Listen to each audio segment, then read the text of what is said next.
you have to learn to live with that reality. It seems unimaginable until you're walking in it. Hey everybody, it's Jen. Welcome back to the channel. Today, I'm going to be chatting with you guys some things I have learned about dementia itself, and then also some very practical things that I've learned to not only make mom's life easier for her and also a way for us to maintain a loving and close relationship. And I'm really glad that you're here. Okay, so if you haven't watched part 1 and part 2, it's totally not mandatory for you to get anything out of this video, but I would encourage you to go back and watch. The series actually started with me talking about Swedish death cleaning and going through my mom's home. So that's probably the best place to start.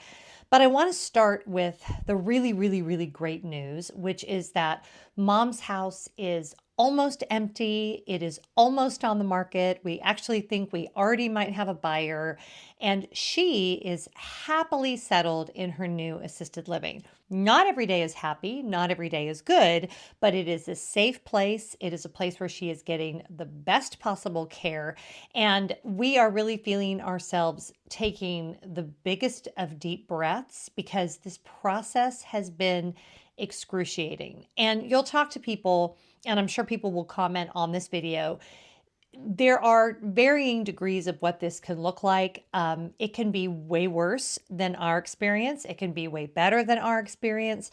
But pretty much across the board, the one consistent factor is that it's very challenging. So my motivation in making these videos was to hopefully bring some, I don't know, normalcy to it, to kind of make something that wasn't from a clinician, not from someone who, specializes in this, but just from a daughter who's been walking this the best that she can, and some things that we learned along the way. Okay, so I want to talk some facts about dementia, things that I had no idea before, and now I know. Most of what I learned, I got either from YouTube or from a wonderful book called The 36-Hour Day. I will make sure I list it down in the description box. Absolutely fabulous read. I read through it entirely when we first started the process, and now I've been using it more as a reference.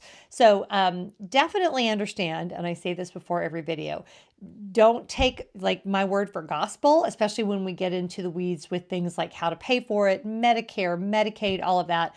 It is complex, and I am not an expert. So not only can I not give you all the details, some of the details I do share could be wrong, but what won't be wrong is the part where I'm sharing my experience. At the end of the video, I'm going to give you some practical steps, some very real world things that I've learned on how to make my time with mom the best it can be. Great for me, great for her. And yeah, so it's going to be a positive video, even though the topic doesn't feel positive. And let's jump right in. So the very first thing I learned is that dementia itself is not a disease. Dementia is a symptom. You can have dementia from a lot of different things. You can have Parkinson's dementia, Lewy body dementia. Mom has a combination of Alzheimer's and vascular dementia. Alzheimer's is probably the one that we hear the most about. Vascular and Alzheimer's make up the vast majority of all dementia patients. And it's an awful disease. Alzheimer's is awful. Vascular dementia is awful. But there are some similarities between all the different types of dementia. And when I got really confused in the beginning when I was doing my research, I would hear people talk about Alzheimer's and I would hear people talk about dementia. And I didn't understand that those were two different things. So Alzheimer's is a cause of dementia. Vascular or heart issues are a cause of dementia. Lewy body is another cause of dementia.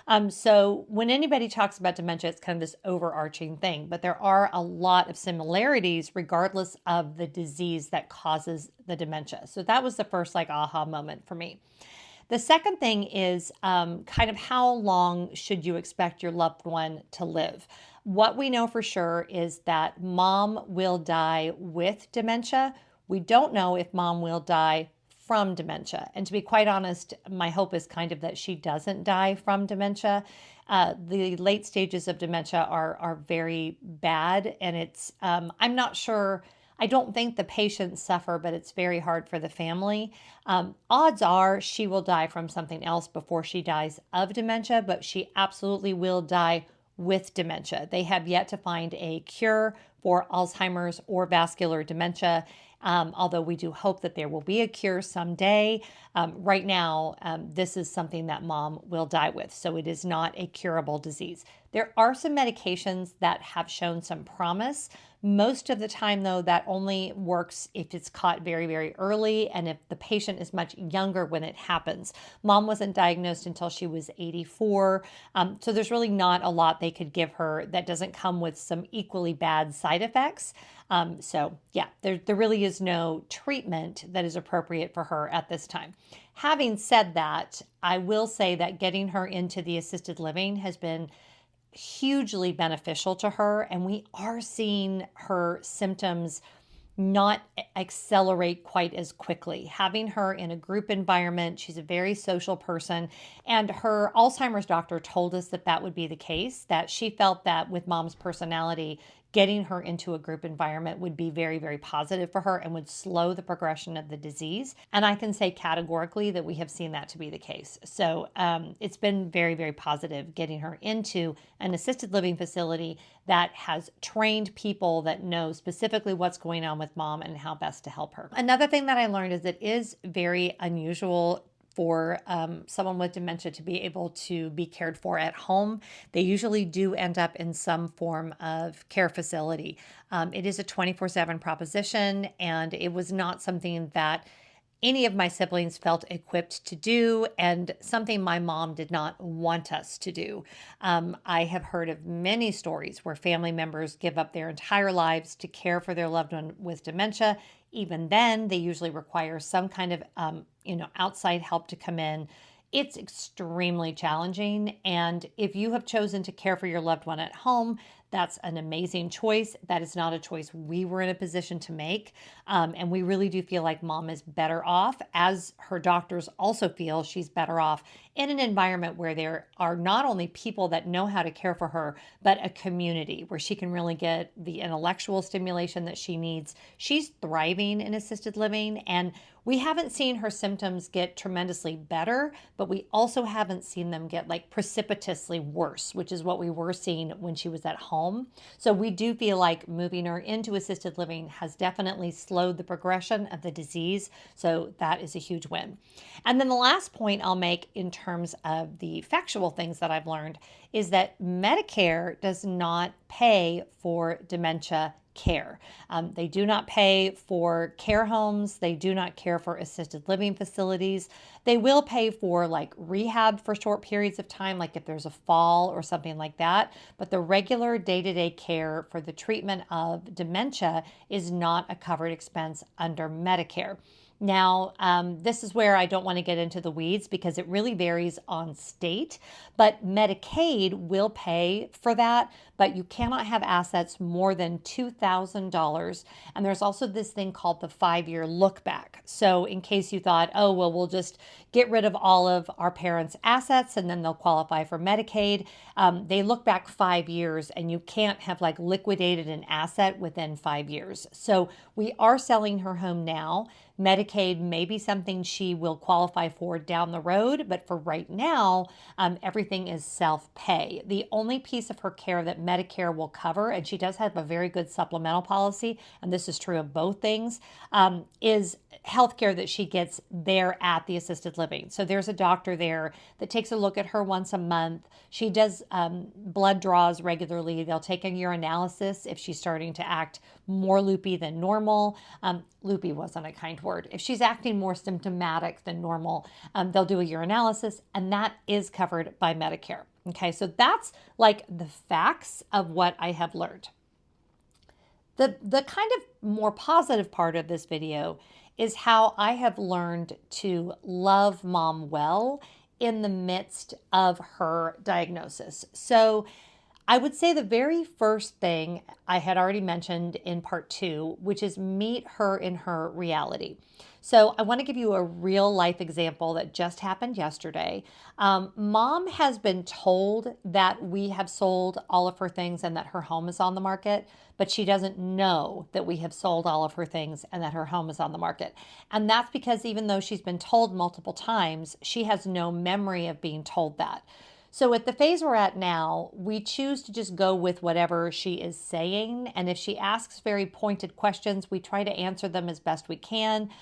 Some days, if I can tell that's really going to agitate her, I do tell a white lie. We have told her things are in storage. I once told her that, the house is getting ready to sell. We haven't given her a lot of details. And she is actually pretty easy to redirect, shockingly so. Like there's a few things I can ask her to tell me. I can ask her, tell me your favorite memory from when you were a kid, or I can tell her something about my kids, or I can ask her about the food, or, what's the name of her good friend that's there and what's going on with her. And she will very quickly bounce into another topic. So that is super, super helpful. But I do feel ethically that it was important that we tell her what was going on, but she hasn't retained it. And so we just go with whatever it is she is thinking in that particular day. That sounds a little weird. So let me give you like a tangible example. So yesterday, she was telling me about how she really thinks that when she leaves where she is now, which sometimes she thinks is like a cruise ship, sometimes she thinks it's a resort, which I am all about that. Part of that's my fault because when we were convincing her to move, she loves cruising with me. I told her that it would be like a cruise, and to be honest, it kind of is, because there would be activities every day. She wouldn't have to worry about her meals. There would be housekeeping, all of those things. She told me that although she really likes it there, that really what she wants to do is go back up to her house in the mountains, or go back up to her community in the mountains. She doesn't want to live in her old house. She wants to buy a cottage, like a small home. She doesn't need more than 2 bedrooms. And she went into great detail to tell me about this cottage that she wants to purchase in the town where she used to live. Now, I could have said, Mom, don't be silly. You can't leave the assisted living facility. You have to stay there. They're the ones that can take care of you. Instead, what I said was, tell me about that. And then she gave me all the details. And then I really encouraged her to, Mom is a writer and an artist. So I said, Mom, you should draw a picture of the house. I want you to journal for me all the details of the house. Tell me what furniture you would put in the house. And we had like a 20-minute conversation, maybe even longer, all about this beautiful white tiny house she was going to get for herself and how she was going to decorate it. And she wants a front yard and a backyard, and she wants to get a little dog. And we talked about the dog, and pets were always very important to Mom. And was the conversation the truth? I mean, no. Did we have, however, a lovely conversation? And did we both laugh? And did she enjoy her time? And did I enjoy my time with her? Yes and yes. So in that regard, it was a beautiful, lovely, life-giving conversation. And I don't think I knew when we went into this that really beautiful conversations with her were still going to be possible. It's different. Someone on Threads said she had to refer to Mom with dementia as new Mom, because Mom is still in there, but the Mom that you always knew and the way you could always have conversations with Mom is gone, and it's actually gone forever. And that part is an entire grief cycle situation. So that's the other thing I want to talk about, is this whole weird grief. I have grieved a lot in my life. I've lost all my grandparents, both my in-laws, my dad, which was probably my most profound loss. I was very close with my dad. This grief is different. They call it the long goodbye. I don't really have adequate words to describe it, but I'm actively grieving, and yet the person that I'm actively grieving is physically still with us, but is forever changed. And every time I talk to her is changed, maybe in a little bit different way. Like I never know what version of her I'm going to get on any particular day, or even within a conversation. She can switch gears multiple times within a conversation, from sad and agitated and angry to happy and laughing and singing. And there's just like all of the things happening all at once. But the Mom that I knew, and you can go watch videos with my mom, that Mom is never coming back. And that grief is relentless. So I still have her. I adore our conversations. I always pick up the phone when she calls, unless it's at 3 o'clock in the morning. But my relationship with her will never be the same. And the mom that I've known all this time will never come back. Now, this mom that I have is actually lovely and delightful, and we are having a lot of fun together. And I know that sounds a little strange if you're not walking through it, but I'm getting to know this mom, and I will have her for as long as I have her. I'm not naive. I know that this disease will continue to progress. Eventually, if she dies from dementia, she will become nonverbal. She will be unable to eat. Other things will start to break down. But for right now, which when you love someone with dementia, that's all you have is the day that you're in. I get to have good conversations with my mom. I visited her just a few weeks ago. I'm headed out there again in December. I FaceTime her. We're able to still have a really warm, loving relationship. And I'm super, super grateful for like every moment that we have together. But the grief is no joke. So I'm kind of doing three things at once. I'm working through the stress of the logistics of the situation, which we're in the home stretch of that, thank God, but we're not there yet. I'm working through the grief piece of things, and I'm also trying to actively spend time and work on a relationship with someone that I love very much, who is a very altered version of the person that I've known all my life. So it's a lot. And if you're watching this and you have a loved one with dementia, I just want to say, I see you, hang in there. It feels impossible. I'm experiencing grief like I did when people have died, but then there's this other element of it. So it's very convoluted grief, and you can't really fully experience it. From what I have heard, I will go through an entirely different grieving process once she's actually gone. But that could be, and this is the other thing that I've learned that I have on my list I wanted to be sure to share with you. That could be next month, or it could be 10 years from now. The timeline, everybody always wants to know. In fact, I think that was the thing I Googled the most is, what is the prognosis? How long should we expect? What should we be looking for to know that she's progressed to the next stage? Alzheimer's used to have like these stages 1 through 7. They don't really do that very much anymore. They talk about early, mid, and late. Mom is somewhere in the mid to late stage. Typically, that mid lasts about 2 to 3 years, and late can last anywhere from 2 years, 3 years, whatever. We have no timeline. There's someone that I know whose mother is late stage. She's nonverbal, and they told them it could be anywhere from 3 months to 3 years. So you live in this weird limbo where you really do not know, and it makes it challenging to plan, but it also makes it very, very hard on your heart because you just never know. I just assume at this point that every good conversation I have with her is the last good conversation I'm going to have with her. And then I'm happily surprised when there's yet another good conversation. Yesterday was like really good. Like really, she was really kind. She was really loving. I was able to say some things to her. She was lovely. But that might have been the last good conversation I had with her. And I don't mean to be sitting here like glib, but at the same time, you have to learn to live with that reality. It seems unimaginable until you're walking in it. What I feel a lot of kids and even spouses and things do is they just turn away. And I understand that because it's impossible. And sometimes they don't remember your last conversation anyway. So you kind of feel like, why would I go visit? Why would I constantly call them? They don't remember things. It's such a challenge. And I get it. So no shade being thrown however you choose to walk it.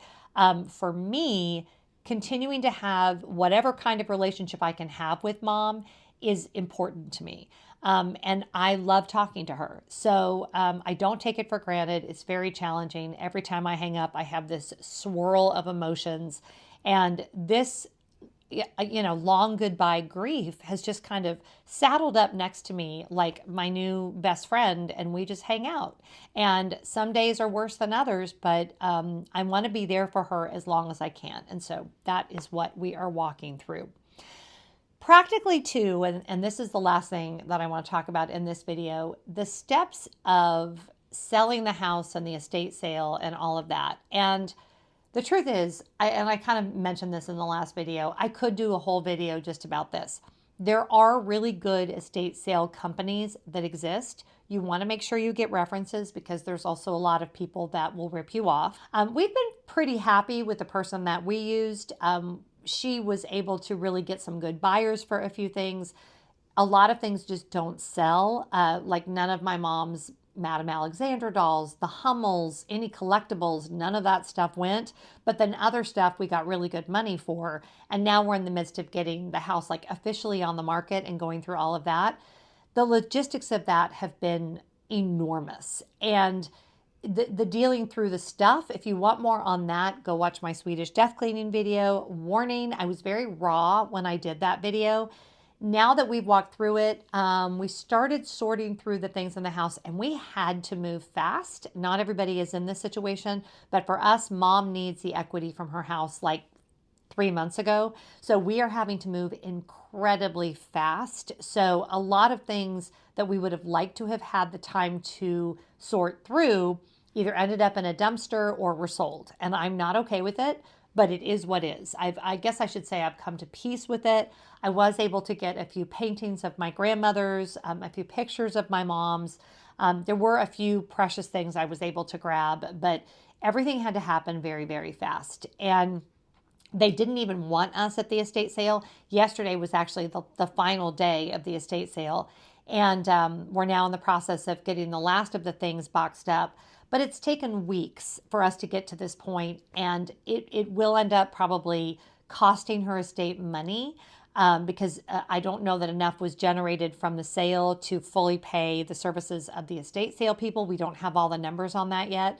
But I would say if you have elderly relatives, especially if they haven't sorted through their things, be working now to find an estate person, maybe a home organizer, and be figuring out how you're going to pay for that if you think you're going to have to move quickly, or if you can't, take weeks off of work to sort through the belongings, because it's a massive, massive process. Winding down a life is a massive process, massive in terms of actual physical belongings, massive in terms of paperwork, and also massive in terms of making really good healthcare decisions for the person that you love. So don't underestimate that process. And if at all possible, try to have conversations with your loved ones. If you're in charge of your own estate, start thinking through those things now.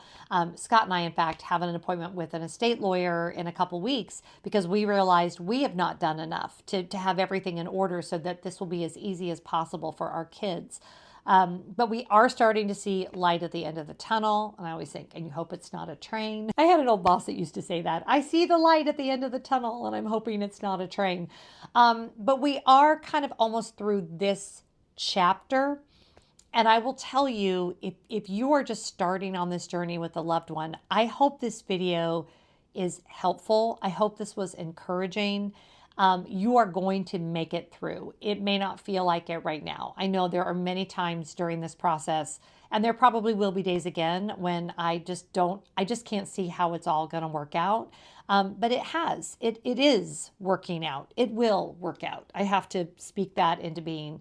And we're just going to keep taking it one day at a time. I'm so grateful for my siblings. I'm so grateful for my sister. She watches the channel. Hey, Katie.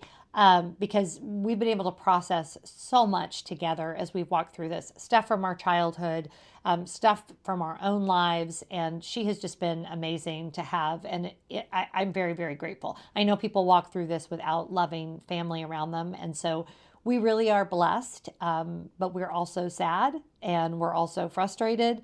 And this is also a horrible disease. And I hope someday soon they have a cure. So whatever you're doing today, I hope you're finding joy, even in the midst of the pain and the sorrow and the struggle. I hope that your loved one with dementia, that you can still have some good conversations. And as you grieve, just be really, really good to yourself. And in part 4, I'm going to be telling you about things I've done with my own life in light of mom's diagnosis and walking her through this journey. I'll see you next time. Bye.